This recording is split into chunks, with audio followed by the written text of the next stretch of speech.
శ్రీమతి మాగంటి సునీతా గోపీనాథ్ గారు అభ్యర్థి కొత్తదైనప్పటికీ వారికి ఇదివరకు రాజకీయ అనుభవం లేకపోయినప్పటికీ వారు కూడా నిజంగా చాలా కష్టపడ్డారు.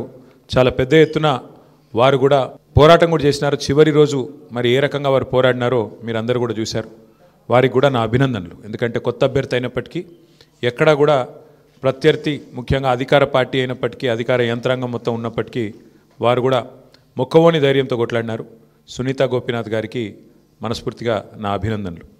అట్లాగే బీఆర్ఎస్ పార్టీకి మరి ఓటేసిన జూబ్లీహిల్స్ ప్రజలకి మరి చివరి ఓటింగ్ శాతం ఇంకెంత తెలియదు, బట్ చాలా గణనీయంగా గౌరవప్రదంగా మా పార్టీకి కూడా ఓట్లు వచ్చినాయి.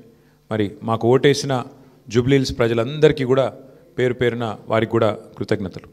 సరే, సహజంగానే ఒక రాజకీయ పార్టీగా ఎన్నికల్లో దిగినప్పుడు గెలుస్తామనుకొని దిగుతాం, గెలుస్తామనుకొని కొట్లాడతాం, గెలవాలని కొట్లాడతాం. అట్లనే కొట్లాడినాం. గత 2 ఏళ్లుగా బీఆర్ఎస్ పార్టీ ప్రధాన ప్రతిపక్ష పార్టీగా తన పాత్రను అద్భుతంగా పోషించింది.